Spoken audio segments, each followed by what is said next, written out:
Welcome to the SF Bay Area School Counselors and Education Professionals Meetup Group. I'd like to welcome our speaker, Dr. Talisa Sullivan, who will be presenting her talk called Q10, Transforming Systems of Single Best Approaches into Equity in Education. And this is our meetup group, which is sponsored by CounselHero.com. CounselHero is trying to change the school and college counseling as we know it by building a complete end-to-end system that automates many of the tasks counselors that are asked to do in schools. This will free up counselors to spend more time with their students and impact their lives. One counselor in a school can have as many as 1,000 cases of students, but CounselHero makes it possible to serve all of these with a combination of AI and social emotional learning tests. So go check it out at CounselHero.com. Dr. Talisa Sullivan joins us with a specialization in serving marginalized youth and has experienced intergenerational inequities and marginalization, and has built a rapport as an equity leader for county offices, comprehensive and alternative schools and programs throughout the greater Los Angeles area. She has over 20 years of experience and a magnitude of knowledge and training in education, and is passionate about working with educators who prepare students for 21st century colleges and careers. She specializes in adaptive leadership, equitable practices, marginalized populations, alternative education, restorative justice, diversity, leadership development, and cultural proficiency. She has developed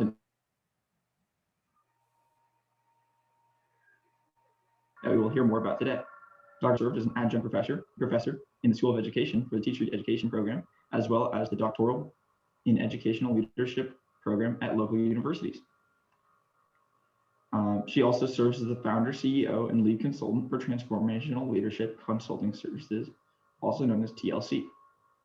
She earned a Bachelor of Arts in Spanish and a teaching credential from Cal State Dominguez Hills, a Master of Arts in Educational Administration from Cal State San Bernardino, and a Ph.D. in Education with an emphasis on urban leadership from Claremont Graduate University. We are very excited to have her, and please now give your full attention to Dr. Talisa Sullivan. Thank you. Good morning, everyone.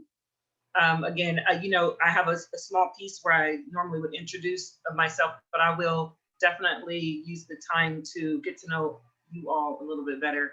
Again, I'm Dr. Talisa Sullivan, and I'm just gonna kind of take you on a little bit of an overview of what we'll do a little bit today.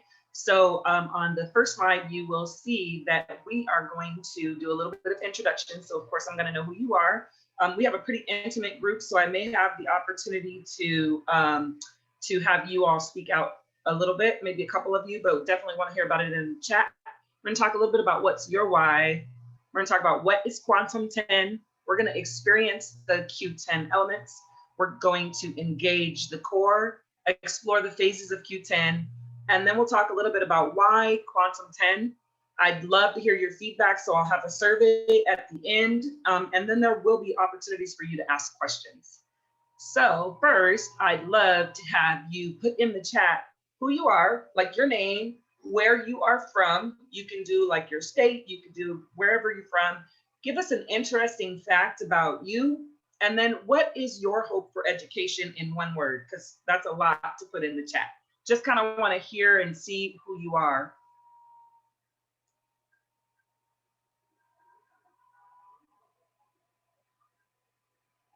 I'm going to open my chat so I can kind of get to know you all a little bit better. Again, you heard a little bit about me. Want to hear a little bit about you. Anyone who's feeling like they want to unmute and just kind of give us their name. I have Heather in the chat. Thank you, Heather. Nice to have you. She's Boston. Thank you. And she's passionate about embracing and supporting independent student learning with teacher sanctity. Thank you, Heather. Anyone else in the chat? Miss Lacayo, TSP Categorical Program Coordinator, supporting English learners and migrant and immigrants. Thank you. Xavier, thank you from San Francisco. I hope to graduate SJSU and also play rugby. Wow, that's a great, interesting fact because I don't think rugby is played at a lot of different universities. Hi there, Gokala from Turkey, PE teacher. Hello, welcome, welcome. I'm loving to see this. I'd love to see more in the chat. Today won't be much of a sit and get, be a little bit more interactive. So hopefully you guys are ready to interact with me a little bit as you're putting your names and things in the chat. I see Hashim from India, and Hashim is a student and hope to become more research focused. Ooh, I love that. Matt is from San Antonio, passion for early childhood education. Excellent, Matthew. Nice to have you. Thank you. Let's see if I missed anyone. I love having an intimate group because that just means that we'll get to know each other a little bit better. Inez Sin from California helps high schoolers to discover their dream job. That's excellent. That sounds a little bit like career technical education too. So maybe a little bit of college, but if that's not your thing, you can do some career tech ed. Thank you. And then Bianca from New York City, hope to support underrepresented students. Ooh, love it. Hector Mesa, California, San Diego, school family counselor, education to create crucial human and pedagogy through a lens of consciousness diverted from schooling practices. Whew, we have some people in the room. I love it. I'll go back and look at more. I'm gonna move on a little bit. Now that we're hearing a little bit about you, I'm gonna tell you a little bit about me. Hi, Kursan from Turkey, retired teacher, thank you. One interesting fact about me, and this may just be interesting to us here in this room, but maybe not outside. My bachelor's degree is in Spanish, así yo hablo español también, pero nadie en mi familia habla en español. So that's my interesting fact, that I do speak Spanish and no one else in my family speaks Spanish, just me. I learned it at the university, it was my major. And nice. I do take every opportunity that I can to practice. So that's my interesting fact.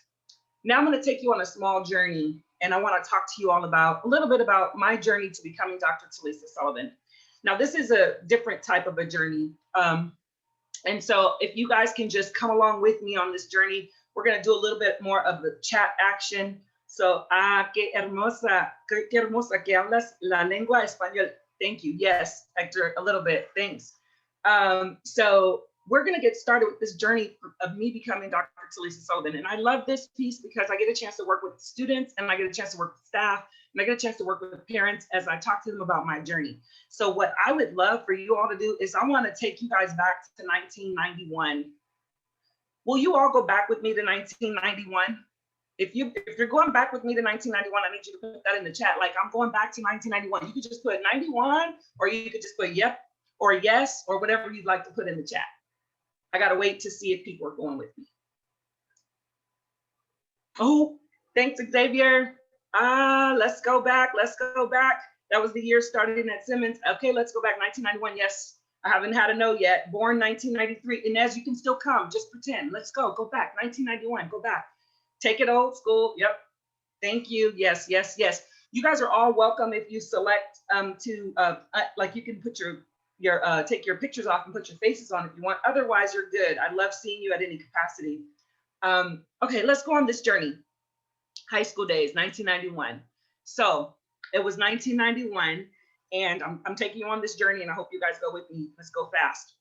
And I was a senior in high school, Long Beach Jordan High School, and here I am, you know, ready to live my dream. Like a lot of us have dreams, you know, of whatever we're gonna do once we graduate or in that senior year. And so my dream was to be homecoming queen. That was my dream. So I need you all to vote for me. All right, so one more time in the chat. I mean, I'm okay if one or two of you don't vote, but if everyone else is voting for me in the chat, then we know that that year is my year. I got it. Thank you, Heather. Oh, Heather, I knew you were my #1 champion. Thank you. Thank you. I got Bianca. Thanks, Bianca. Thank you. I've got it. 1996 high school days. Yes, the Vic, if you can vote for me for 1991. I think I got pretty much everybody up so far. I haven't had any no's. So let me tell you the story. Okay, so here's how it goes. I'm sitting there, you know, I don't remember if it was third or fourth period, but it was that period right before lunch. And the ballots are out. Everybody's ready. We're finishing our last assignments because you know that the instructors do not give you the ballots until you finish that last paper or whatever you're working on. So I'm finishing mine, and a few people have finished, and they're tapping me, and I'm like, yeah, I know, like all of you, yeah, I know I got it. You told me I got it. I'm ready. You know, I grew up with all of these people. We grew up together, so we got it. This is my year. So as they're tapping me and they're shaking their head, I'm like, yes, I'm gonna be out in a minute. I'm finishing up. I get my ballot, and I'm ready to vote.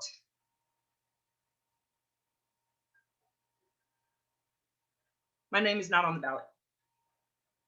So of course, I do what everyone does, and I go immediately to the activities director and I say, hey, something's wrong. We need to start this all over because I know I was nominated. We all nominated me. We're all voting for me, and my name is not on the ballot. We need to start this over.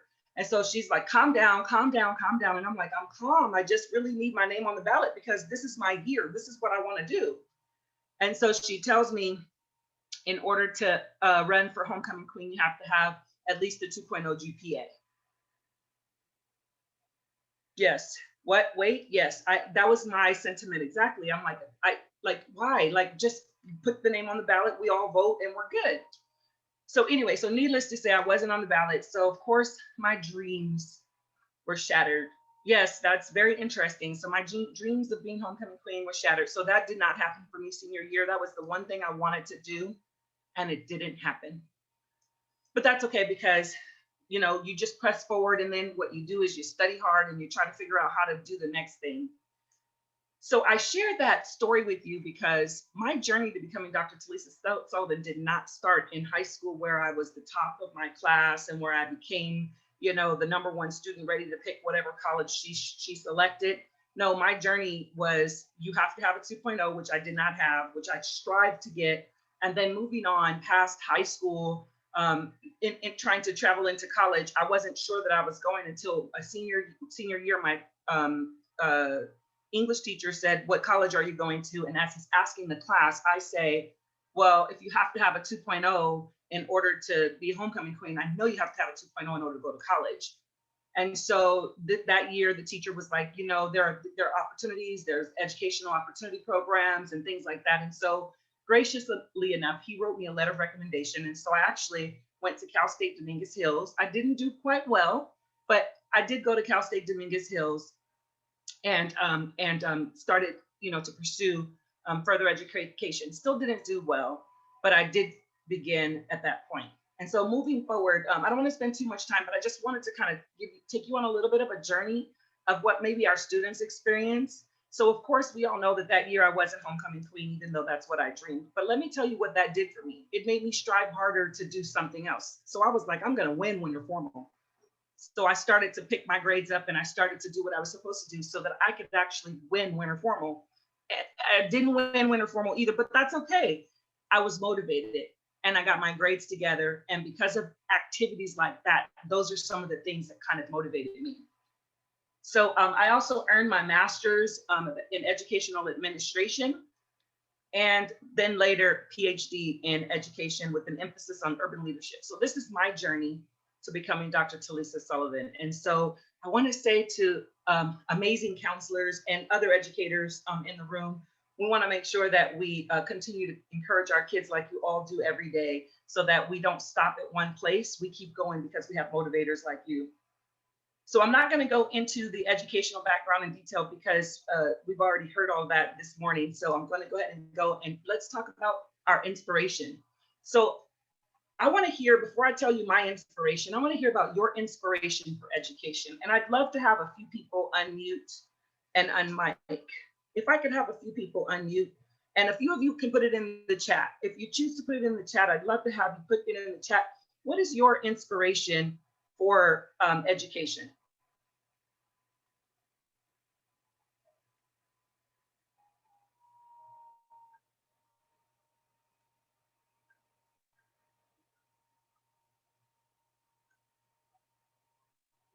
So I'll start. So I know that you can see the screen before you. As I start, I'll see some going in the chat, and I'll see some other people unmuting, and then I'll pause. This is my inspiration for equity in education. Now, this is Sierra Simone, and I want to tell you a little bit about Sierra Simone. This is my daughter. And basically, every day of her life, from the time she was born, I encouraged her and told her that you will go to a 4-year university. And then junior year, she said, I will not. And I'm laughing now, but I was crushed and broken. And we had a little bit of a fight, like, you will, and you will not. You will. She was like, I will not. And so she won.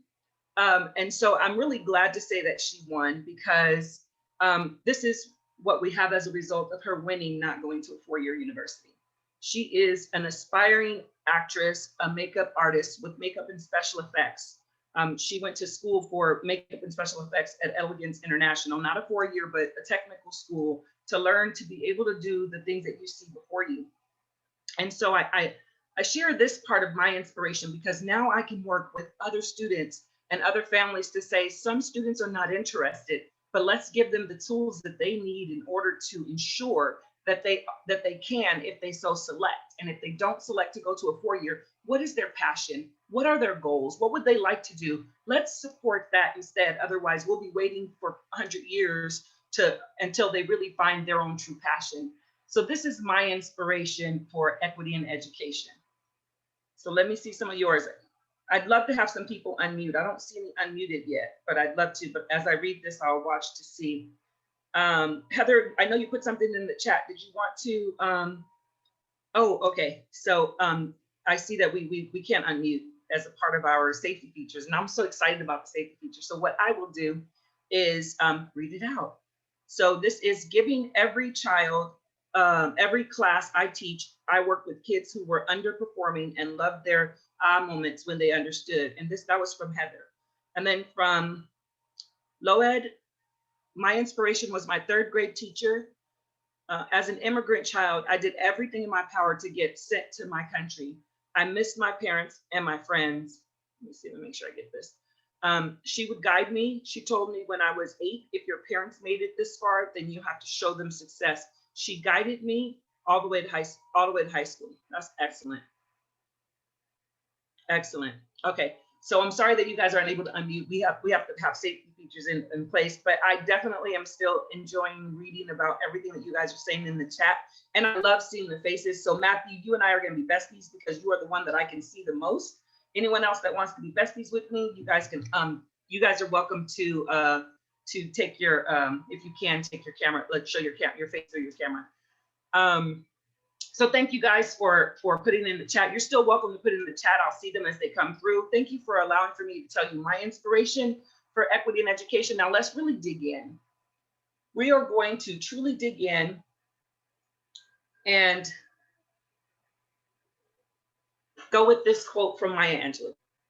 So Maya Angelou says, do the best that you can until you know better. And then when you know better, you do better. And so one of the things that I say, even with my daughter, as I told her, you will go to a 4-year, and as we have that backwards and forwards, is that I was doing the best that I could. As soon as I knew better, now I'm doing better. So now what I'm doing, my daughter's 26 and I'm supporting her as she pursues her career, and I'm making sure that I give her all the tools necessary in order to get where she's going. So let's continue to do the best we can, but as soon as you know better, let's get on the road to actually doing better. Now we're really digging in because we are going to talk about what is this quantum 10 that I've heard about. You know, so I want to tell you a little bit about quantum 10. Okay, so before I do that, I want to kind of give you a little bit of the story behind, you know, how quantum 10 was born. I say how quantum 10 was born. And so I wasn't in a dream, but I was kind of resting, and well, actually I was probably asleep, and then I woke up. And what I realized throughout my career is that I always think I have good ideas about things, and then in the morning I wake up and I'm like, I probably dreamed I had a good idea. So I started keeping a sticky note pad by my bed, and so I could write down my ideas. And so this one day I was asleep, and then I woke up and I thought I had written down all my ideas, and then I couldn't find it. And I was like, I thought I wrote it down, and I was so mad because I was like, that was a really good idea. I must have dreamed that I had a really good idea. Then I found that sticky pad. I was like, ooh, I was so excited that I found the sticky pad, and it had 10 circles and then 4 circles in the middle. It didn't have a name, but it had all of the elements of the quantum 10 that we're going to discuss right now. And so before I discuss that, I'm going to give you an opportunity to kind of look at the quote. If you can't see the quote, well, actually, I think you guys can see it. It's pretty big. Our society cannot afford a 2-tiered system which the affluent have access to superior education while everyone else is subjected to a dull and incoherent classroom experience. Academic excellence, educational equity, and fairness demand a strong foundation of knowledge for all learners. And that's from Ed Hirsch. This is what this quote, I believe, embodies the quantum 10. And so now I'm going to take you a little bit more on a journey to talk a little bit more about the quantum 10. So what is it? I consider it as a mega multi-tiered system of supports. And as you can see the graphic here, and I'll actually, you'll see it a couple more times, a little bit bigger so that you can see the elements.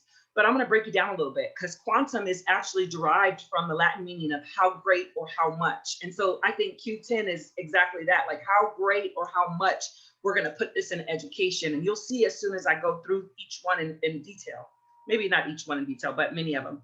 So it is an interrelated, interconnected, evidence-based framework that offers best practices, and it addresses the needs of all of our diverse students that we've been talking about all morning long, and the student groups that have been historically marginalized. So many of the elements of the Quantum 10 are actually in education law. So the Every Student Succeeds Act endorses many of these elements of the Quantum 10. Actually, 8 out of 10 of them are endorsed by the Every Student Succeeds Act. So some schools are well trained, and many of you all know, and I'll ask you guys in a minute, many of you all know some of the elements very well and are well trained, but are we doing this intentionally and in tandem? And some others may only know a few. So many of the schools practice various of these elements in silos. And so what I'm really proposing with the Quantum 10 is that we don't practice in silos, but that we practice in tandem.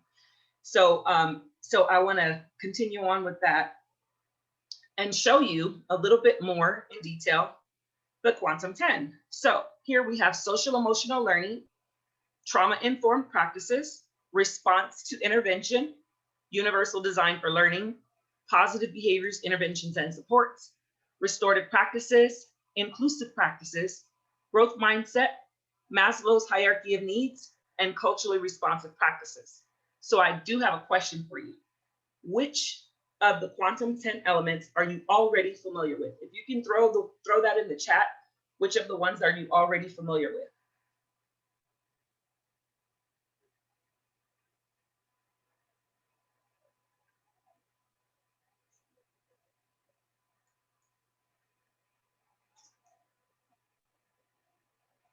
Okay, Xavier says growth mindset. Thank you, growth mindset.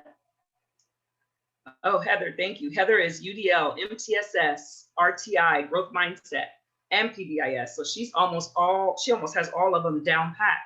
Excellent, thank you for that. And Matthew says most. Thank you, Matthew. I'm curious as to which ones you don't already have now. Hector says SEL, circles, that's restorative practices, culturally responsive practices, PBIS, restorative practices, trauma-informed practices, and Maslow's. Excellent, thank you, Hector.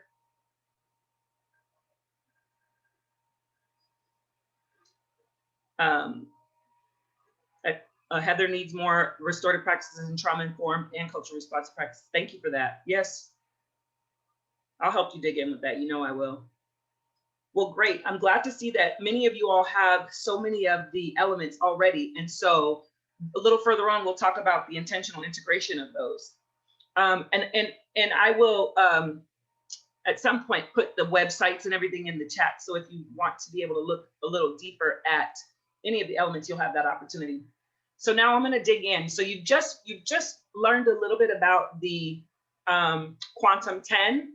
I went through all of them, but not in detail, because it would take us actually 10 sessions in order for me to go through each one. But now let's talk about the core, which is the center of the Quantum 10. And so as I show you, you see the quantum is by itself. And as I take you a little bit further to kind of see what happens with the core, it kind of pops out. And then you see that in the center of the quantum is parent and community engagement, adaptive leadership, high quality instruction, and student-centered culture. And all of that will work towards, the whole quantum works towards opportunity, access, and engagement, which ultimately leads to success. So it's designed to influence building the capacity of educators who work with diverse students with unique needs. And so it's K-12, it's higher ed, it's counseling, it's all of the above. And so this brings the systemic change which includes equity, access, engagement, and ultimately success for all of our expert learners. So one of the things that the Quantum 10 is really designed for is to create equitable opportunities for the success for every single student.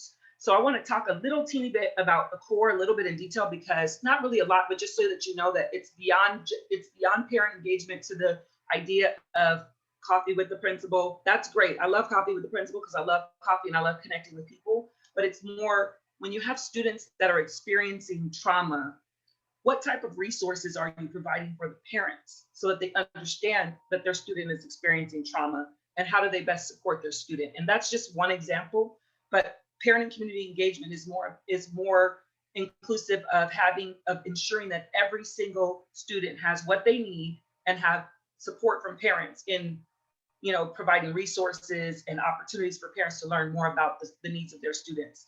And then we all know adaptive leadership. In order for the Quantum 10 to actually drive and go, we have to have an adaptive leader that's going to say, yes, we are implementing all 10 of these. And even though it sounds like a lot, it's kind of scary because it's like one more initiative. When we talk about the intentional integration of the elements, which many of you are already doing, we just have to do it intentionally. It's not one more thing. It's going to make your job a lot easier because your students will be already equipped. There are a lot of proactive practices that take part in all of that. The other one is high quality instruction. And we know that we have some amazing educators. And so in order for our students to really like push forward and learn, we have to have that high quality instruction. And then would any of us have a job if it were not for our wonderful, amazing students? And so student-centered culture means really, really more than just ethnicity. And that's a big part of it. But understanding students' cultures from home, their home cultures, their school cultures, their community cultures, the language they speak, whether it's English, another language, or whether it's they have a dialect that's not familiar to any of us, and having us being able to center our classrooms and our schools around our students so that they can make sense and make meaning of words and assignments and relevant learning. So that is the core of the Quantum. So this is what a holistic approach to education looks like. So when I think of the Quantum 10, this is me showing you a holistic approach to equity in education. So now there are 6 phases to getting where you're going. So my question is, how do you know where you are and how will you get to where you're going, or where you want to be, I should say. So when I ask that question, I'm talking about the phases of the continuum. So the continuum kind of comes with the Quantum, and you could be exploring, you could be emerging, you could be bridging, transforming, advancing, or sustaining, and you could be any of those in any of the areas of the Quantum. You could be exploring in trauma, like we saw that Heather put in the chat that she needed more restorative practices, more trauma-informed and more culturally responsive. So maybe she's emerging, exploring, emerging, or bridging in those areas. But what the other ones that she talked about social emotional learning and some of the others that she's probably transforming, advancing, or sustaining. So you could be anywhere on the spectrum, and it is all asset-based. There's no deficit like, oh, if you're on exploring, you're under the bottom of the barrel. There's none of that. It's all asset-based. So you start at a certain point, you can move as far on the continuum as you so select by, well, I'll say as you so practice and research is what I should say. So here are the phases, and just so that you know, this is the basic phase. Each one of the Quantum has a phase where you can see where you are on the phases. I'm sorry, on the continuum. If you have any questions, you can actually throw the questions in the chat. I have about 30 more minutes. Any questions so far in the chat? So I want to take a pause because I feel like I've been talking at you. You can take a pause and see if there are any questions regarding, go back to the phases so you can actually see. Any questions so far regarding the Quantum, regarding the phases, anything that you want to explore before I move on to just the next portion of the presentation?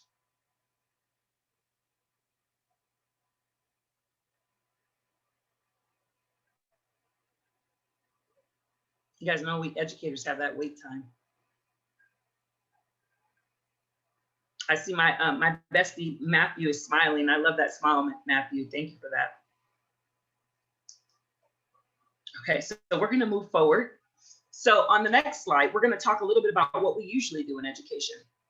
A lot of times we will practice in silos. So at some schools I've worked across 4 counties in Southern California, and sometimes we focus on just academics, and we say academics, you know, this is what we have to focus on. We can't worry about anything else right now because we've got to make sure that our scores are high, and we have to make sure that our students are getting, you know, high scores on the new testing, whatever the testing might be right now. It's CAS in most states.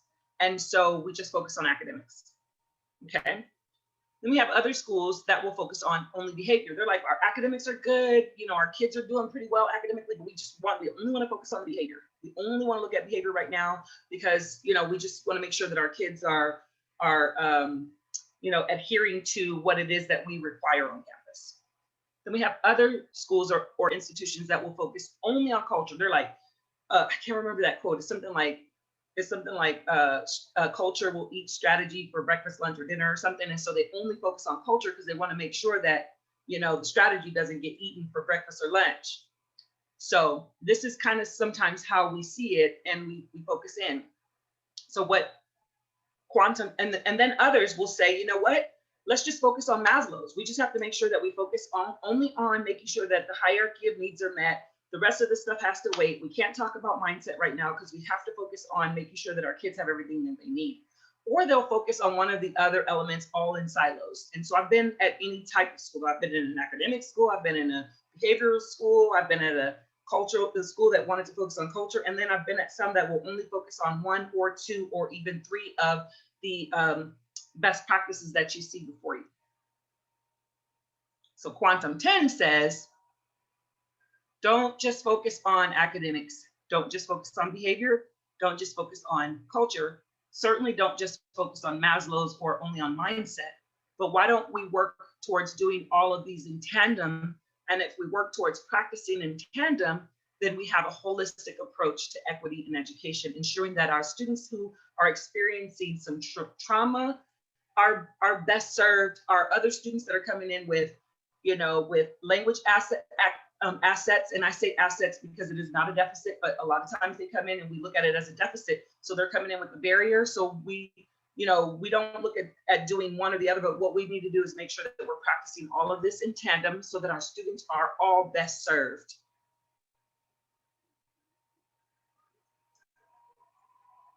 Now, next question is, what does a holistic approach to equity in education look like?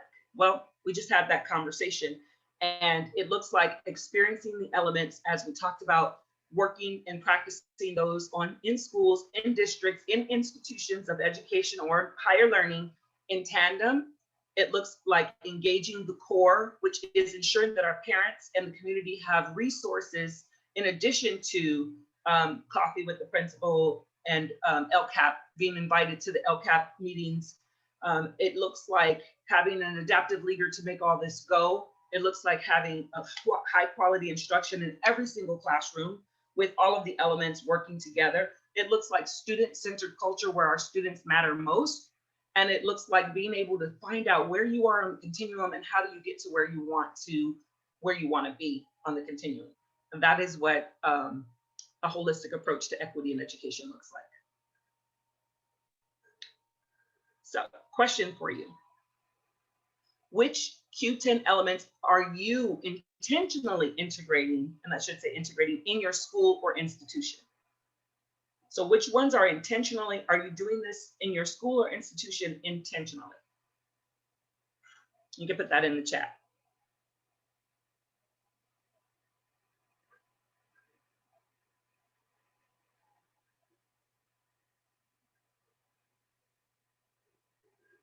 And I see, Hector, I see your comment. Yes, thank you for acknowledging trauma, a huge need in our communities and families. Yes, and that is why we have to ensure that we don't think of the Quantum 10 as just one more thing. It's not just one more thing. It is, oh, actually, you know what I just remembered? You guys can click on the QR code and I'll put this Padlet in the, we can do this on the Padlet. Oh yeah, that's fun. I'm gonna put that in the chat for you guys. Sorry, I had a little moment where I was like, oh.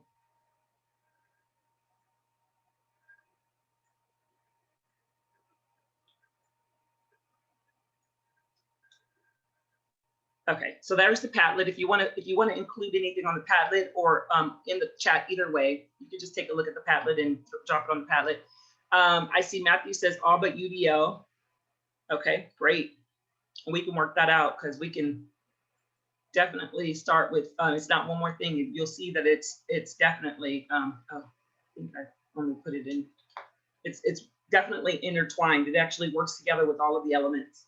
So there's the Padlet. If you select to use the Padlet, you could actually throw your answers on the Padlet. I see Matthew says all but UDL. Anyone else? If you're not intentionally integrating, you can actually put that. I'd like to see, well, not intentionally integrating, or not at a school site, or what are you talking about? Whatever it is that you want to put in, I'd like to see a little bit of feedback, just to kind of see where people are.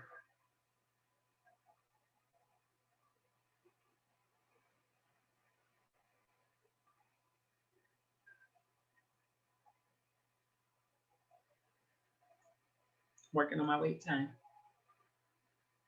Okay. So as you put that in the chat, I'll move on. Just to give you the theory of the action, we're almost to the close of the presentation, but the Q10 theory of action, you know, the thought process is if district offices or institutions adopt the Quantum 10 as a system-wide framework and to build the capacity of teachers, build the capacity of district leadership using the elements of the Q10 and support school site leadership as they build their capacity using the Q10. And if school site leaders provide teachers and staff with professional learning using the Quantum 10 framework, and schools keep students at the center and make data-driven decisions and engage parents and guardians in the community, then districts and schools and other institutions will build and sustain systems of access and opportunity which will positively impact student learning and disrupt systems that marginalize student groups, eliminating the chasms commonly referred to as gaps. So this is the Q10 theory of action. And so this is hopeful for our future. Let me see if there are any comments in the chat. Matthew says not necessarily integrated. So that's one of the things that I want to push today, is that we integrate them intentionally. And we'll talk a little bit about that once we're closer to the end of the presentation. So I did mention, and I'm coming to a close a little bit, that Quantum 10 is in the 8 of the 10 elements are endorsed by the Every Student Succeeds Act. And so what that pretty much means, there are 4 major provisions. They're asking about higher order skills for all students in the Every Student Succeeds Act, multiple measures to assess school performance and progress, which is where the continuum comes in. It talks about resource equity, equity strategies, and evidence-based interventions. And so a lot of the Quantum 10 in the continuum will focus a lot on that. And then it also, this Every Student Succeeds Act also talks about multi-tiered systems of support, which is what Quantum 10 is. Quantum 10 is a multi-tiered system of support. They have 6 critical components of multi-tiered systems of support: multiple tiers of instruction and intervention, database problem solving and leadership, capacity building and infrastructure, communication and collaboration, and then data evaluation. And the Quantum 10 has all of those components in the assessment portion of the Quantum. So I wanted to share that with you so that you know it's not just someone bringing you information. They're all endorsed by the Every Student Succeeds Act. So why Quantum 10? Well, the ESSA provides for every learner in every system every day. And the Quantum 10 is a holistic approach to equity, ensuring that every student, every learner, every system, every day. And also it's a multi-tiered system of support, and it's leveraging the systems for equity in education, which is one of the things that we're moving towards for Q10, the Q10 fusion. So in schools and districts, they should have policies, practices, procedures, and professional learning. And that's what's going to create that systemic, well, actually, I'll say it'll break the systemic structures that are keeping some students from excelling, and it'll put in place the system that will create opportunities and access for all learners. So this is another framework, not my framework. This is Kadia Kramer, but this talks about the 6 conditions of change. And I don't know if you guys know the story when they say a fish was swimming along one day, and when another fish comes and says, "Hey, how's the water?"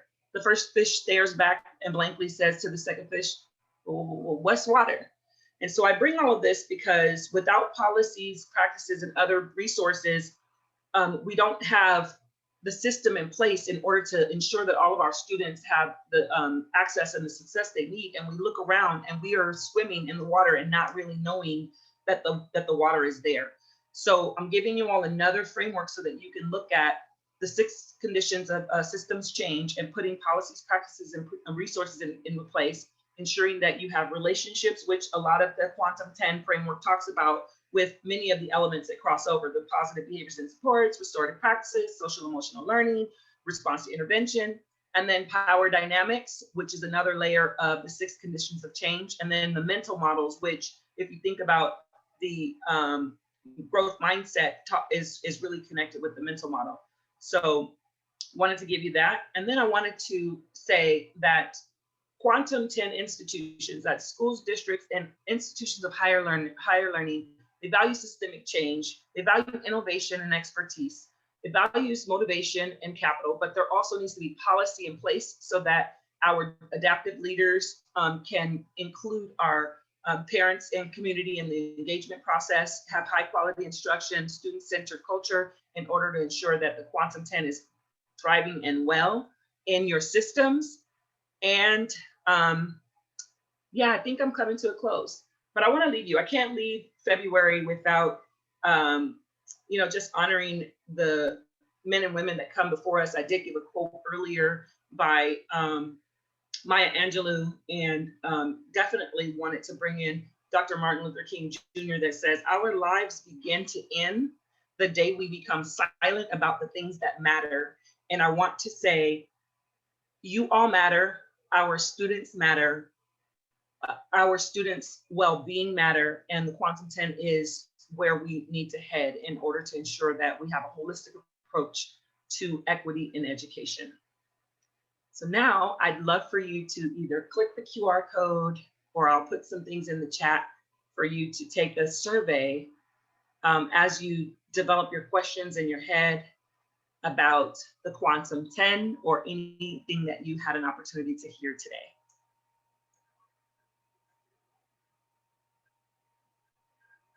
So here's the, for those of you that don't have a QR reader, there's the bit.ly. You can also take the bit.ly from the center under the TLC where it says http://bit.ly. You can QR code it. I dropped it in the chat. This is how I get better at what I do. This is how I get feedback. I was just talking about feedback today, so I'd love to have your feedback if you all have an opportunity. And now we'll take questions. Any questions, you can just drop them in the chat. Unfortunately, we're not able to unmute, but I'd love to hear from you.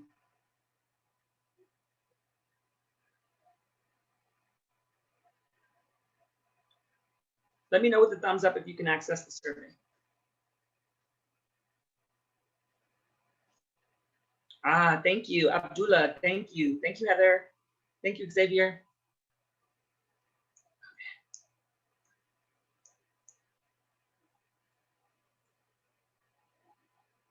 Any questions? Thank you, Matthew. You're absolutely welcome. I will put a few extra things in the chat for you guys too. So you already have the survey. I'm hopeful everybody will take the survey. I will throw in a couple of websites and an article that I wrote so that you can have any of that, so you choose. Thank you, Hector. Very knowledgeable work. Thank you. And pedagogy. Thank you. Gracias. Gracias. Me encanta tu cabella. Ah, gracias. Gracias. More things in the chat. Muchas gracias a todo. Thank you all. I wish I were trilingual, just bilingual. I'm interested in language, so if anyone wants to work with me, I'll learn more.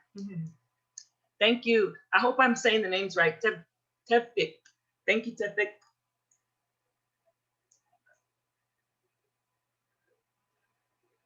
Have a great day, everyone. All right. I think we can go ahead and do our wrap up. But thank you so much, Talisa, for coming, and thank you for giving us your time. And thank you everyone else for coming as well. This was a really great talk. The SF Bay Area School Counselors and Education Professionals meetup group is going to be holding these talks regularly to keep people updated with the latest news in our field. And so please make sure to join our meetup group, which is, again, SF Bay Area School Counselors and Educational Professionals, to hear more great talks just like today's. Our next speaking event is going to be on March 12th with Jason Hasty. Thanks, everyone, and have a good rest of your day. Thank you all.